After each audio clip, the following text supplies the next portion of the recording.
The years are ticking on. We're 1807. I reckon 3 more years. One victory card is now here lost in Europe. Yeah, there we go. With the falling of Hont in Slovakia, now it's Revolutionary Commonwealth that's ticking down. And the thing is, it's multiple victory cards for Commonwealth. They'll tick down a lot faster than Ming is.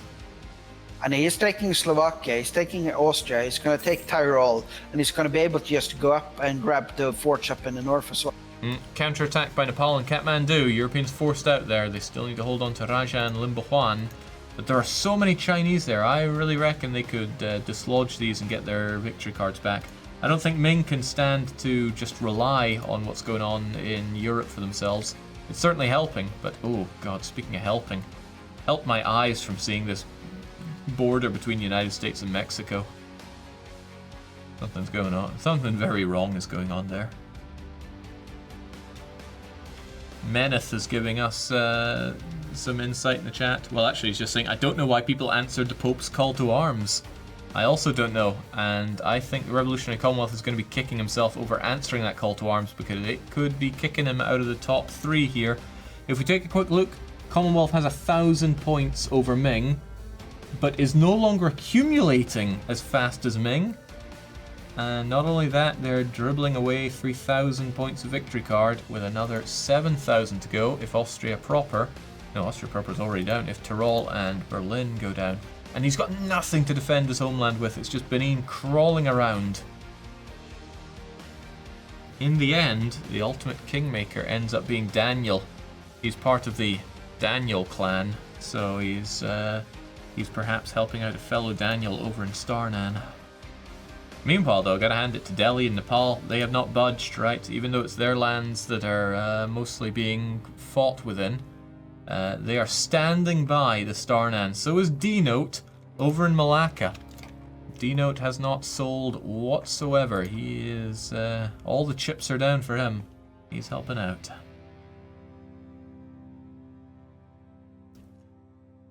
Kate in chat is saying Daniel clan. It's a real thing.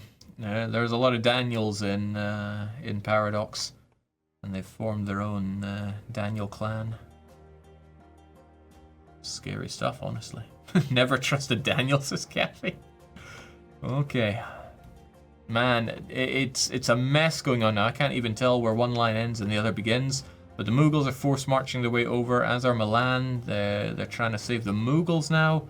And here's the thing, now holding on to Nepal is very important, sure, but it's all for naught if the revolutionary PLC can't defend their own lands. I imagine the French Paradox is going to Daniel and Benin saying, what do you want? How do we get you to stop sieging down my victory cards? And Benin, yeah, there's nothing that can be offered. Oh well, here we go. Milan is being attacked by Yemen, so even Yemen's getting in on this. This is where the enemies you make kind of pile up. Hanover is trying to raise an army, a few armies to dislodge Benin, but I mean, Benin is taking a lot. That's a lot to de-siege or re-siege. But this is what they got to do. Look at all that money Hanover has. Hanover's got to spend that money just like Benin is spending theirs to screw over PLC here and unscrew them. There's a lot of unscrewing to do.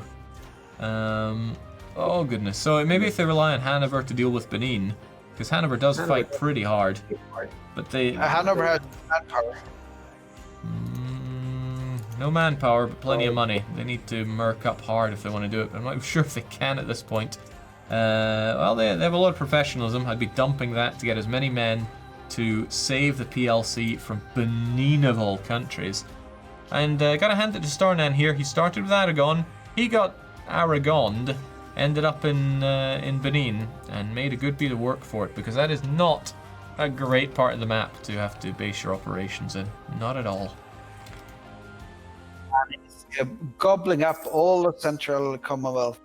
Oh yeah, and this doesn't just hurt Commonwealth. It doesn't just hurt them on the victory cards, it hurts them on score accumulation. To march his armies down, take the forts, because Tyrol is not protected. They have like few forts.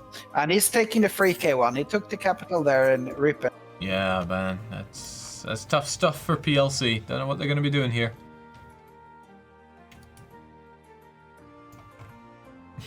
Yemen against Milan. That's going to be a bit of a distraction for Milan. I mean, they don't really care about their score either way, but Yemen, I think, needs revenge against some of the people that have attacked him throughout the ages. Commonwealth armies have retreated.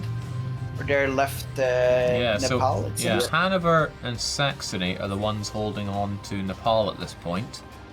At this point, though, if they are able to save PLC, I don't think it matters so much if they drop Nepal now, because the Ming have lost a lot of their score from that.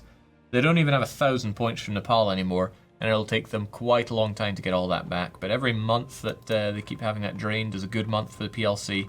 The PLC's lost score, but not that much of it. They have the time to get it back if they act on it. What have they lost? 1,000? Ooh. They are acting on it. Yeah, but there's a Delhi arms there as well.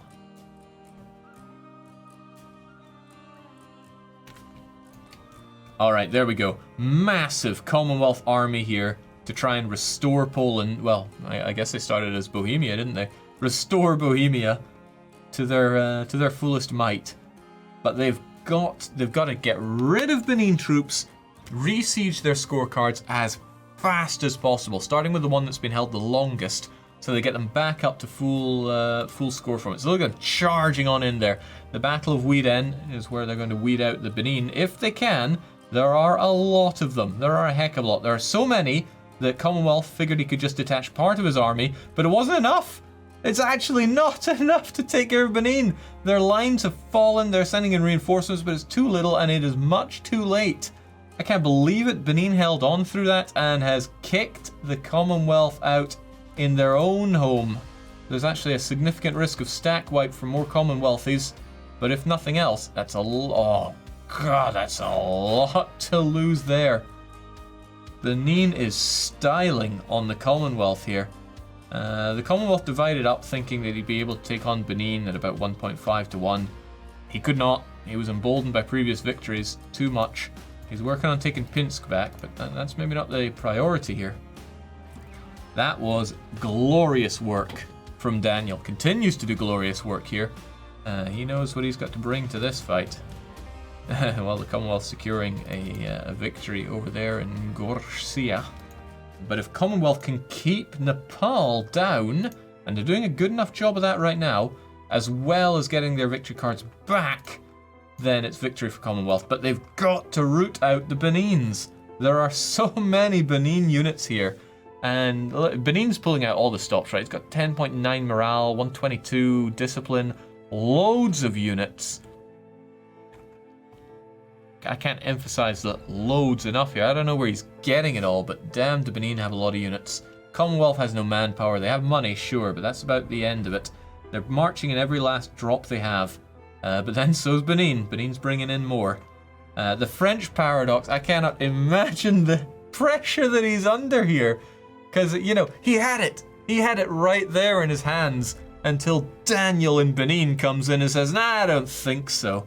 And now he's got a lot to manage. He's got to keep that under wraps. He's got to keep his eye on Nepal, make sure his allies don't flake on him, because look at all the numbers here. They could push. I reckon that if Delhi and Ming and Nepal just push, they'll have this reclaimed. And they've got to do it as fast as possible because that score is dwindling away. Ucha. Okay, then there's Kaiser Johann saying, Johann Bob Ross Johns just wants to paint the map. Some lovely red colours. Well, you can paint along at home too.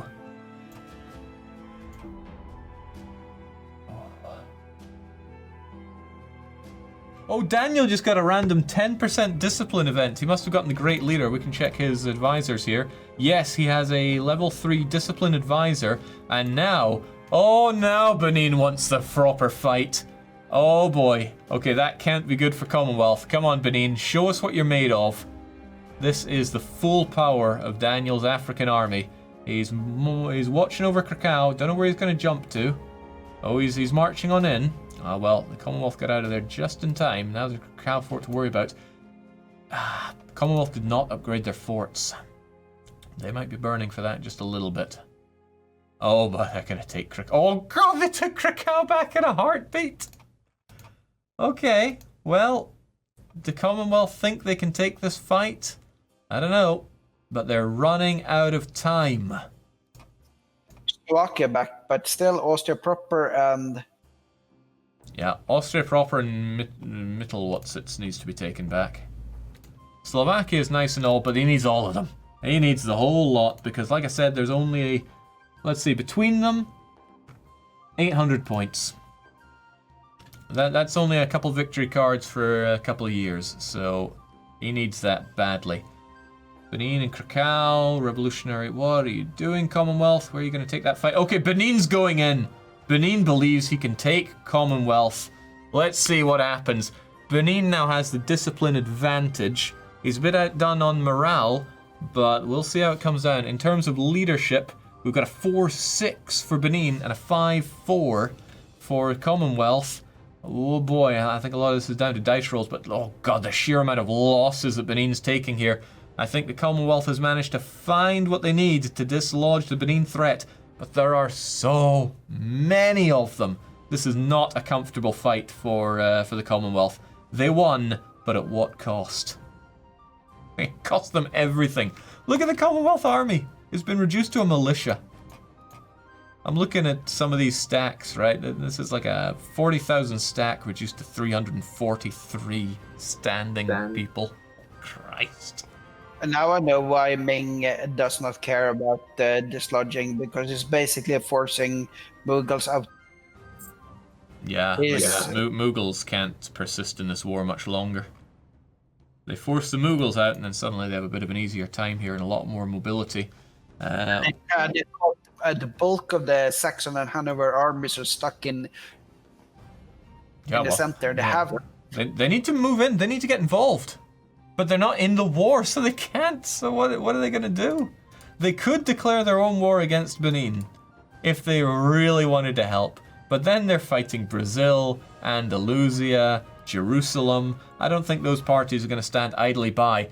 We're in 1810, just about 1811. There is 1 decade left. And in these 10 years, we decide who is going to be getting those trophies. It's... Think Battle of Kirkuk, now where the Mughals are getting slaughtered. Yeah, dang. Ottoman separatists in Anatolia as well.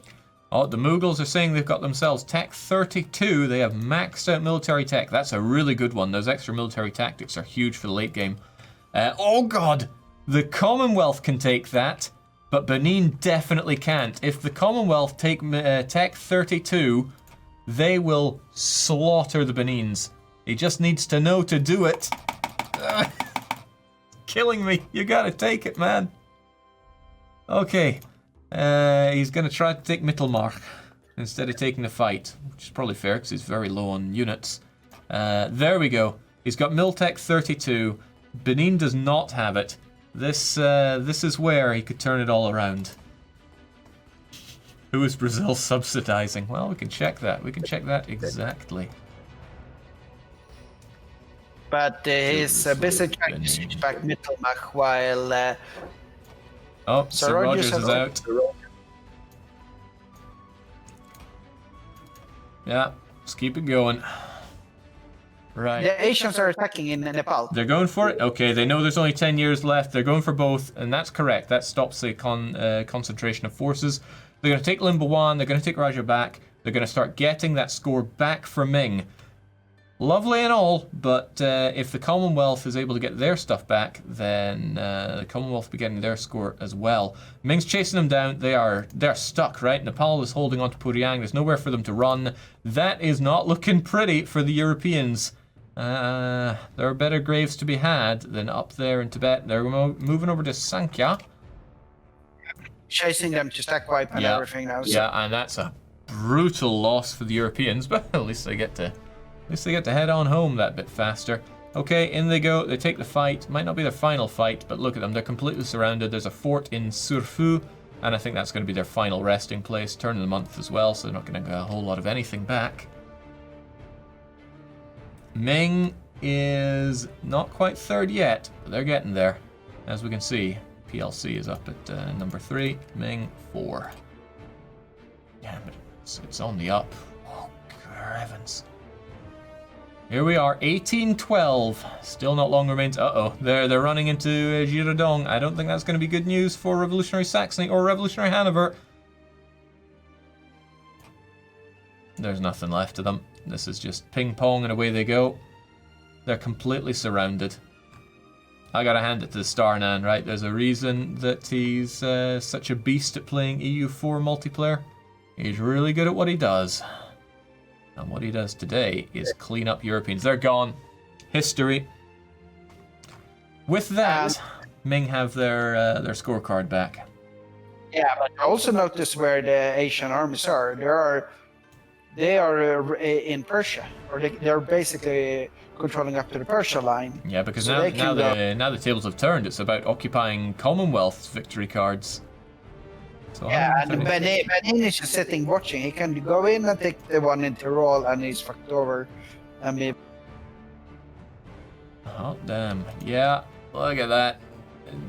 The Commonwealth just can't respond to this unless he gets his allies in.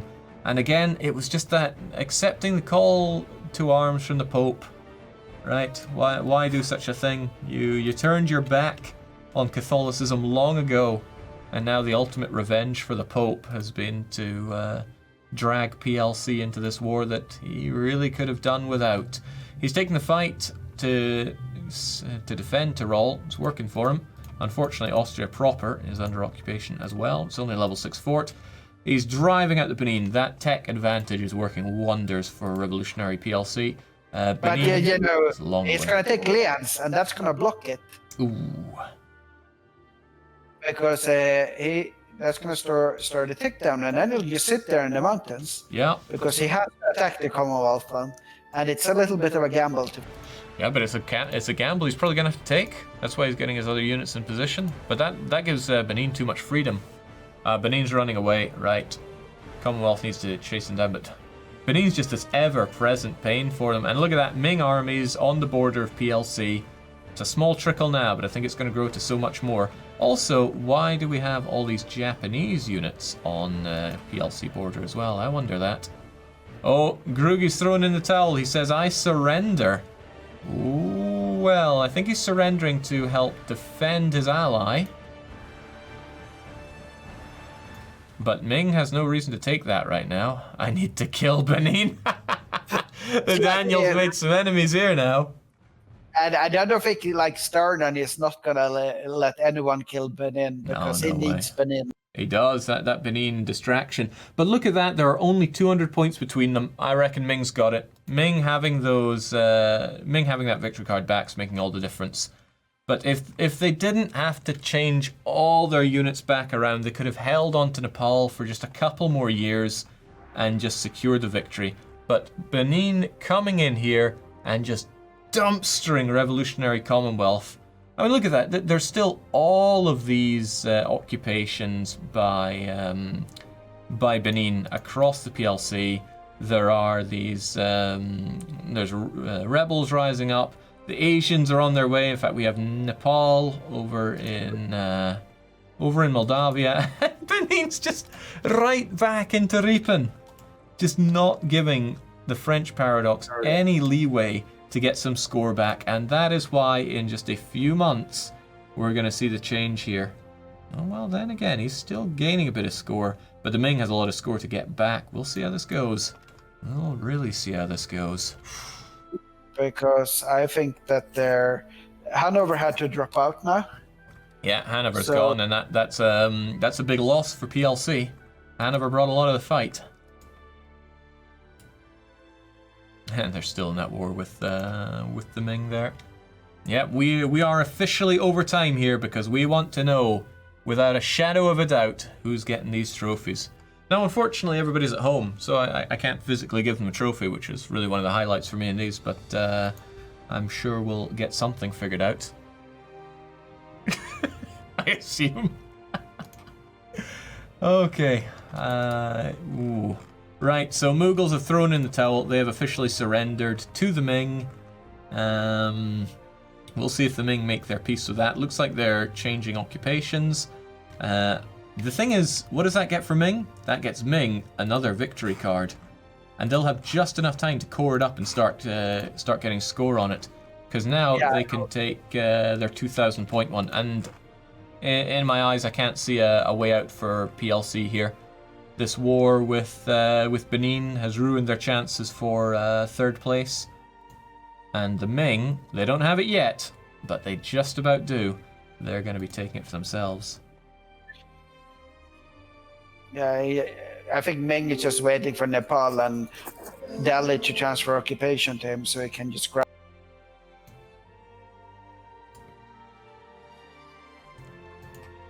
Ming has a you can call allies in, they could call Benin in. I don't think so.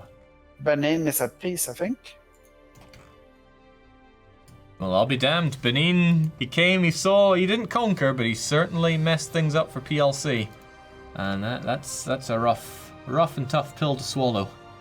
But, you know, the Ming obviously worked something out with the Indians, and that couldn't have gone better for him, because if he didn't have all those Delian and Nepalese meat shields for Nepal, he would still find himself under occupation there. Yeah, and still, what's it called? The Commonwealth is earning more points per day than Ming is.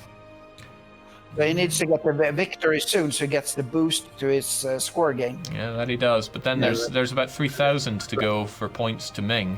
For PLC, there's a little over 1,000, and I think Ming's got this, especially since Ming's going to be coring up their victory card once this is done. Ooh. And they're still at war with Yemen. Is Yemen? No, okay, it's not looking good for Yemen. Under occupation from Sardinia, Piedmont, and Milan. Daniel says he accidentally accepted a peace deal from the Papal States. Oof, right, so it was an accidental peace with the Revolutionary PLC. Don't make your misclicks this late into the game.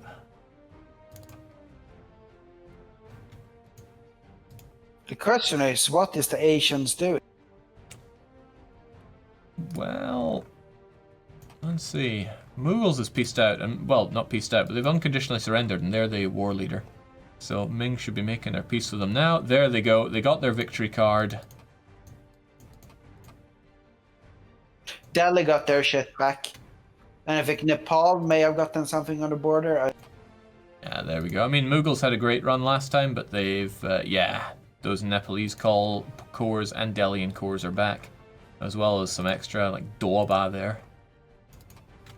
So Mughals trimmed a bit of the fat, but boy, that was a hard-fought war on all sides. So many multi-hundreds of thousands or even millions of men involved in certain battles, and this was all to decide who'd come out on top. But the Ming, he's just a couple hundred below Revolutionary PLC, but once PLC taps out on those victory cards, then it's going to be up for the Ming. Then again, there's not long left in this game. There's not long at all. 6 years left. Yeah, not even. Let's see, I think Ming's gaining like 33 from their score, but because they won the war, they're also gaining additional from score there. And they've lost. Oh, well, how are they on hegemon? No, they're at 0% hegemon. Too bad for them. Japan's all the way up with theirs, so is Brazil. Somebody's saying they're hoping for the truce break. I'm not so sure, but then there's not even enough time to manipulate forces and make much of a difference at this point. There's only half a decade to go. 8, so what's that? 8 and 25 is... Oh, hold on, I just saw a war pop up. The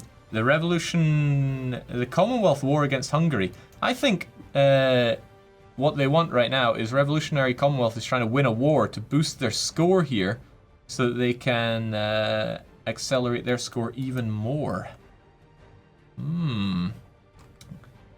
He's doing everything he can to wrestle that 3rd place.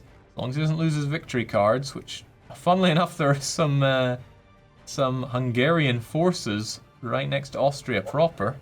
I could do him in a bit. He's also... Oh, he's building counting houses. He probably wants the economic boost as well. The French Paradox is doing absolutely everything in his power to secure victory here. But the Ming needs only sit back and watch because his victory points are ticking up like mad, and there's no real roof to them, unlike the situation for PLC, but it's close. It is real close. This is beautiful, though. It's like Benin plays 13. Oh, there's a question from chat saying, could we get an interview from Daniel now, since he's at peace anyway? I imagine a lot of people are going to want to say stuff at the end. Daniel. Hello. I'm breaking protocol and just dragging you in here. I hope you don't mind, but the world needs to know what was going through your head and how did you end up to be such a beastly kingmaker? I realized that I was the beastly kingmaker when I had both Japan's 4K card, I had Brazil's 4K card, and my 500K could tip the balance between both those sides. Mm-hmm. So I was thinking I'm gonna join the side that loses the most. I see. And it looked like Ming was losing more, so I was like, okay, I'm probably gonna join them. I allied up with Ming. I was like, it feels a bit unfair with 500k on that side. So I declared war against the Papal State because I just became Pope. So I was thinking I'm gonna rule Rome as the Pope, as the Catholic nation, and all of them joined against me. I take it so you weren't like, expecting I guess I joined that, Ming. then. You weren't expecting that? No, I expect all of them to just deny it. Yeah, me too. And I think a lot of people are still very surprised why the Mughals and Revolutionary Commonwealth have joined in, because it ended up being Commonwealth's undoing. So how did it feel taking the fight in Commonwealth proper? God, it was bloody as hell. Like, I was like, his troops are probably not that much better. I just finished Religious, I got 2 morale right there, I had artillery bonus, and he's still at 2 more than me, come on. Oh yeah, and not only that, he reached military tech 32, but you still had your own victories. And those occupations. I guess Rugi wasn't that happy with what I said. He declared war against me now. Oh wow. Well, it's fine. It's fine, he says. Anything else? Like I need to like say thanks to Brazil, of course. Yeah, I wanted to get you in and get some words from you because we're fast approaching the end game, and I know everyone wants to have their say. So I wanted to get the special interview with Daniel of Benin. Wow, everyone is declining the alliances now. Okay, well, if we don't get a chance later on, thank you very much for your contributions, and best of luck in the next 3 years. Yeah, thank you. Cheers. Cheers. That was interesting. What is even going on here? Yeah, because it's pretty much set. Like, Brazil is winning, Japan is going up second, Ming is ending up third because they passed them now by 200 or there we go. Yeah, points. they almost got 200 over. So unless, I think that's it. I can't see somebody mauling Ming at the last moment unless it's Delhi, which would be hilarious, and I do want that to happen. But it looks like we've got our top 3 here. Hello, Jake. Welcome, Jimmy. We have some players in the VC that I think want to talk to each other and you at the same time. Oh, well, I'll just drag them all in. Why not? Excellent. That's a 1, and that's a 2. Welcome, and sorry for the no warning, but welcome. We're in the final years. Please introduce yourselves to the hungry audience and tell us your take on the final hours. I'm going to have to jack your volume up there. I can barely hear you. Sorry. New headset. Trying to get used to it. Yes, I'm from the United States of America. You're looking a bit more united these days, though. Yes. Turns out there's this great weapon called diplomacy. And what you can do with it is you can be friends with really strong people, and then they'll help you, and it's great. What did you do to secure these new powers? I asked very nicely. That was the big secret. Okay, I just assumed it was some kind of, similarly nice blue color on the map, so let's work together affair. But No, I take it you were in a bit of a downward spiral since Mexico decided to, be Mexico. Yes. And it was time to end that. Ironically, the thing that helped out a lot was Sonora's betrayal. Because that's a very easy story to tell people, and then they go, oh yeah, that's messed up, and then they help you out. Which particular Sonora betrayal are we talking here? Because people love to throw around the B word. Well, in this case, you'll note that Sonora still actually has Baja California, which was given to them by our good friend Mecca here in Vermont, in exchange for an alliance against Mexico. And then they joined Mexico in a war against Vermont. But that's what adds the flavor to these kinds of sessions. But have you buried the hatchet now, or is there still open hostilities?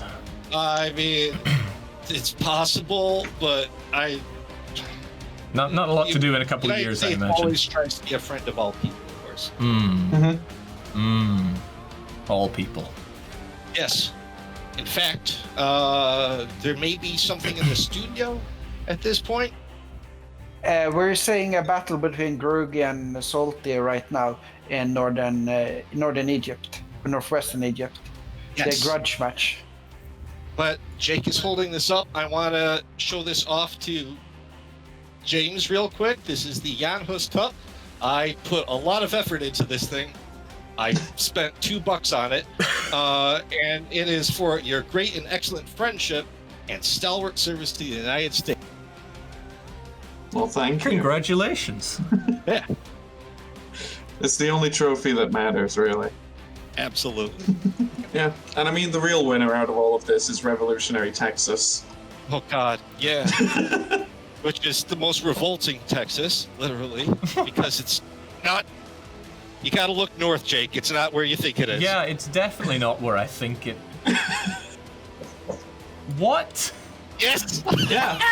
So I don't know why, but when I annexed Newfoundland, I got Texan separatists who added cores. So I was just like, you know what? Sure, Texan Newfoundland. That sounds perfect. And then they became revolutionary.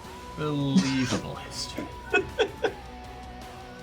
What more can you say than that? All right, thanks a bunch, folks, and best of luck in the final year and a half that there is. It's been good. Cheers. So I think we can set it in stone, every position. Brazil is number 1, Japan is number 2, Ming is number 3, Commonwealth is 4th, Hanover is 5th, Mexico is number 6, Delhi number 7, and Jerusalem. Jerusalem in the top 8. No, sorry. Jerusalem may be losing it to Sardinia Piedmont. May pass them in the last year. No, I don't think so. No, not gonna happen. Team Duplo top 8. Might as well say Duplo's the winner in my point of view. Duplo is the true win.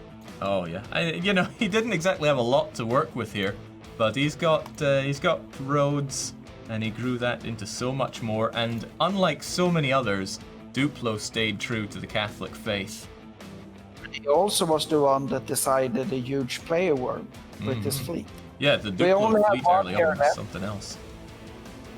1 year and 1 month left. My question is, do we have anybody else that's coming in for the chats right now? I don't see anybody else in the chat area. We could check if the Commonwealth wants to. Oh yeah, I wonder if we can get any. Now's the time if we can get people in for dragging in for chats, if possible. Because here we are, it's 1820. You do get to play 1820, but as soon as 1821 hits, that is that. I'm gonna quickly bring up the total losses thing, because that's often a question that gets passed around, just how many people have died here. A lot. A whole lot. I think it's even breaking the list, so many people have fallen here. Oocha. Naval losses as well. Andalusia actually had the most naval losses in total. We can also go through any map modes that people are. Man, this John Hus trophy is getting in the way of what I can see. I don't think there's been a whole lot of cultural changes going on. Greek was spread because I think Austria wanted to form Greek or Byzantium or something like that. Otherwise, looks to have been some more Prussian going about. A little bit of Czech, but just to remove the Austrians. For some reason, there's some Yomba culture over in Bratsburg. I think Benin wanted to bring that.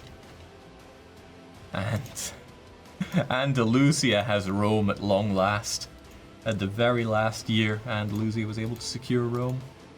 Yeah, I think it's because he played Carthage in the Imperator Dev Clash, and he has a grudge against Rome. He got it here. Got it here at long last. Just took another 2,000 years. There's something really wrong with Austria. I'm not going to look at that anymore. Ugh. It's in Balkans instead of Austria proper. Mm-hmm. And then there's culture in the New World. Lots of Dutch. Whole bunch of American, Mexicans. It's me again. I'm Jake. just gonna drag some people in here so we can talk. We have roughly like 9 minutes. Get before started. Yeah, get Yeah. the star. The star of the show. Oh yeah, Daniel. yeah. Daniel. Yep. Daniel. Here we go. Welcome, Starnan. We are low on time, but we are high on excitement for what you brought to the fight there. Please give us your share of the story. Well, I didn't initially plan for a trophy when I moved over to Ming. But then it was a lot of back and forth, and just going into this session, I talked to Delhi because he didn't have a chance on a trophy anymore because we knew all of Europe was just gonna attack them and then me. Mm-hmm. So I said like, okay, if we combine our forces, we can maybe get one in the top 3 to not have one from the European alliance in top 3. It was really nice securing the alliance with Malacca and definitely Benin as well. Did it feel good to fight alongside Delhi and Nepal instead of against them? Yes, it was lovely. There were so many of you, and those are some of the biggest fights that I've seen in the multiplayer. Like those million-men battles. What was the overall strategy? How did you coordinate? It was a little bit easier fighting here because there wasn't a lot of mountains. So it was more like, okay, do we want to engage or not? So and then we tried, like we didn't know if we should push our advantage in a mountain fort or we should try to like sneak siege Mughals or whatever we were planning to do. So it was often just It's all over now. and now it's over.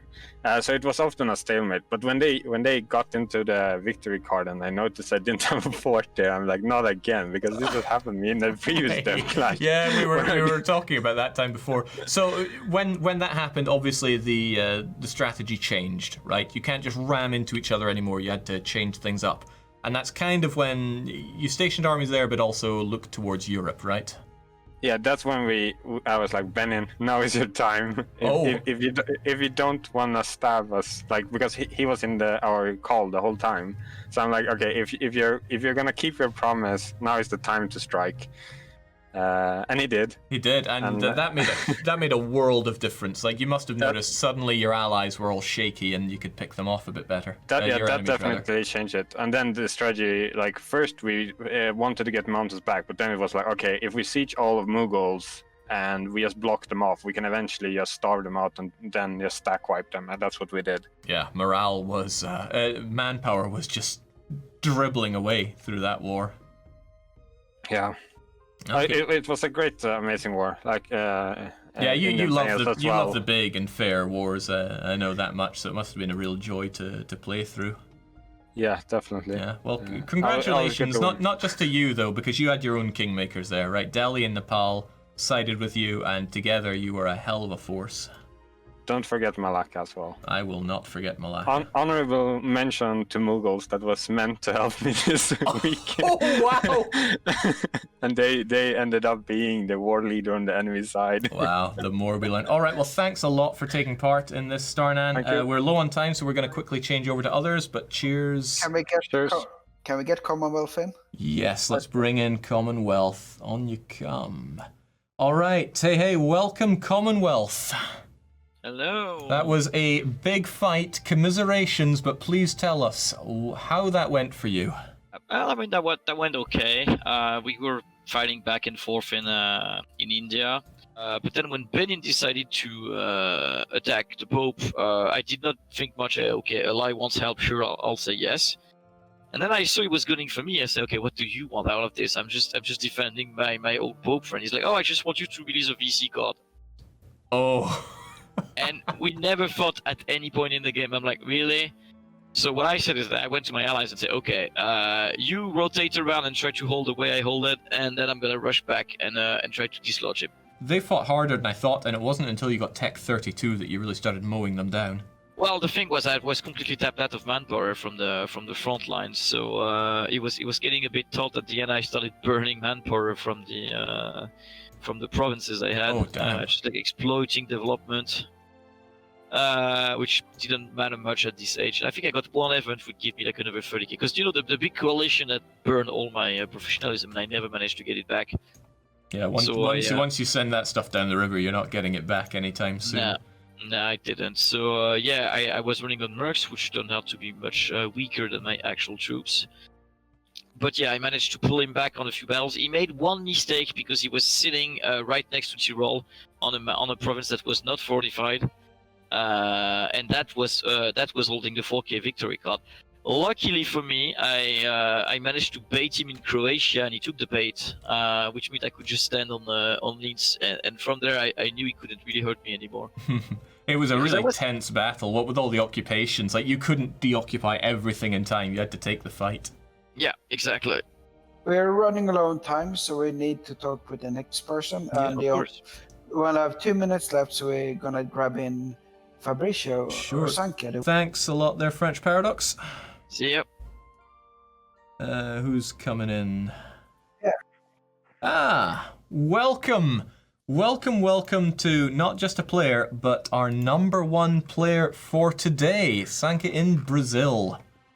Hello there. How does it feel? How does it feel to be the top dog? It feels great. I mean, if someone told me 1 year ago that I would be here, of course working at Paradox, but also playing Dev Clash and actually winning, that's amazing. It really was amazing, because you had to fight tooth and nail at the very start as Portugal. A lot of times Portugal and Castile are friendly, not this time. Going off to the New World, which isn't always the strongest position, but you made loads of money, and I can see you were paying a lot of people to be friendly. Yeah, I think I sent over 200,000 ducats this session, like to both sides of the war, to North Americans, to Benin, pretty much everyone.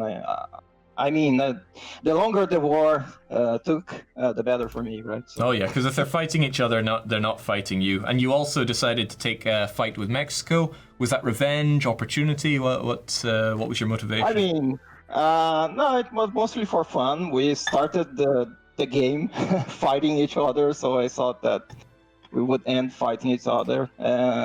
And Vermont and United States really convinced me to help the underdogs. So. Mm-hmm. Well, I mean, you're a runaway train. You've got all the score. You've got #1, and I think it's a well-deserved first place. So big congratulations to you. Thank you, and a big thank you to my closest allies, Daniel and Kaiser, and also Gorian in Andalusia. They helped me a lot, and we made a lot of plans, and in the end, everything worked out fine. And go Brazil! Go Brazil, representing. Yeah. All right, thank you very much, but I'm under the growing suspicion that we are out of time. I don't know what those symbols mean. I don't speak sign language. I think they're telling me something like that. Okay, we are out of time, and that is it for this tremendous EU4 Emperor 130 Dev Clash. So it was great fun, and I hope to talk to everyone again. Have a good summer away from... Well, play Emperor. Yeah, play Emperor. That's what you got to do now. You've seen all the carnage here. Create your own at home, you know? So cheers for joining for this monolithic session. And until the next time, whenever that may be, it's a cheers from all of us at Paradox. Cheerio.